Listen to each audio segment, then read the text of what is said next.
Parce que Nathalie Schran-Guillermin, notre ambassadrice de l'agriculture connectée, s'est baladée sur le salon. Elle nous trouve toujours des choses formidables, Nat. Ah oui, je pense qu'Eliette, ça va vous faire plaisir. Effectivement, au salon de l'agriculture, je me suis baladée. Il faisait très froid hier, mais un beau ciel bleu.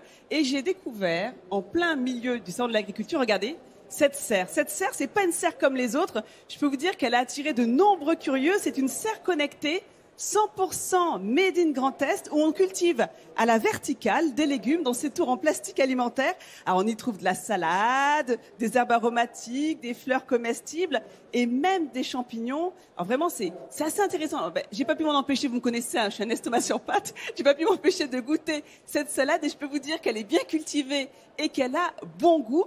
Eh bien cette serre, les amis, c'est une serre en autogérance, en circuit fermé. C'est ce qu'on appelle une serre autogestion, en autogérance ou autogestion, on peut dire les deux. C'est une serre aquaponique. Qu'est-ce que l'aquaponie? Eh bien, regardez, c'est très simple. Il vous faut d'abord un aquarium avec des poissons. Et Eliette, vous avez des poissons, ça peut vous intéresser. Si possible, des poissons comestibles, c'est beaucoup mieux. Des petits poissons rouges, des carpes, des tilapias, ce que vous voulez.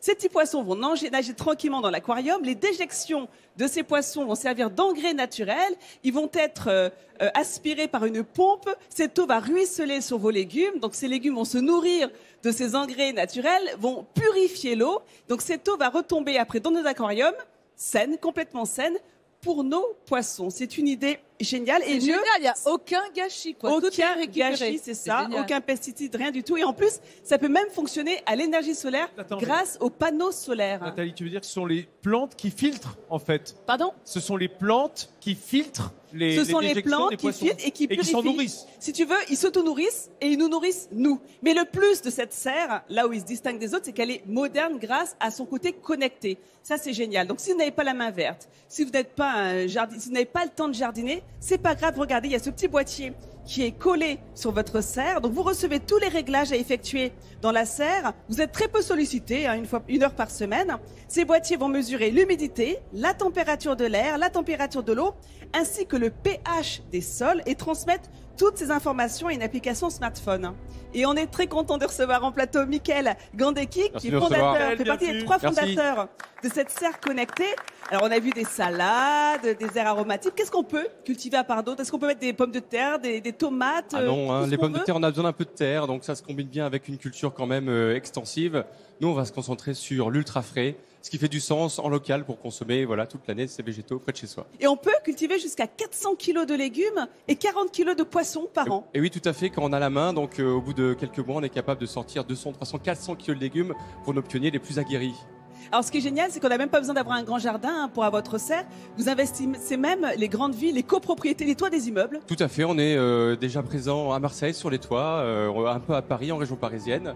Et c'est le but de l'agriculture urbaine de rapprocher les centres de consommation des centres de production. C'est ce qu'on fait avec MyFood. Ça coûte combien, pour qu'on ait un ordre de grandeur, d'installer une serre comme celle-ci qui fait 22 mètres carrés sur une copropriété? Alors le grand modèle, le modèle familial de 22 mètres carrés coûte 8 000 €. Livré chez vous, c'est une expérience qui arrive, c'est pas seulement une unité de production, c'est aussi un endroit plaisant où on aime passer du temps en famille. Et dernière question, vous êtes présent dans combien de villes à ce jour? Alors de nombreuses villes, on a plus de 70 serres connectées à travers l'Europe sur 7 pays, la France, la Belgique, le Luxembourg, la Suisse, l'Allemagne, l'Espagne et une petite serre en Tunisie, Bravo, un grand bravo, Mickaël. Merci. Je sais pas si ça vous donne envie d'avoir une serre connectée, d'être en autogérance, en auto-alimentaire. Non, je vais poser juste une question idiote, mais les salades n'ont pas le goût de poisson. Ah non, pas du tout. Quand vous mettez des engrais qui viennent d'ailleurs, ça n'a pas le goût. Alors je vous invite à venir goûter devant le pavillon 2, c'est ce que vous avez fait il y a quelques jours avec nous. Délicieux, ouais, c'est délicieux. C'est vrai que ça intrigue toujours les cultures hors sol. Mais non, on retrouve complètement le goût de la salade. Et tout à fait, donc nous on s'est concentré sur la qualité nutritionnelle des graines sélectionnées. On a même testé ça en sortie pour être bien sûr que ça faisait du sens. Qu'il y avait on a découvert plus de fibres, plus de protéines végétales. Donc pour nous c'est vraiment une réussite cette serre connectée. On viendra vous Merci voir beaucoup. Merci. Pour que vous nous donniez tous les trucs.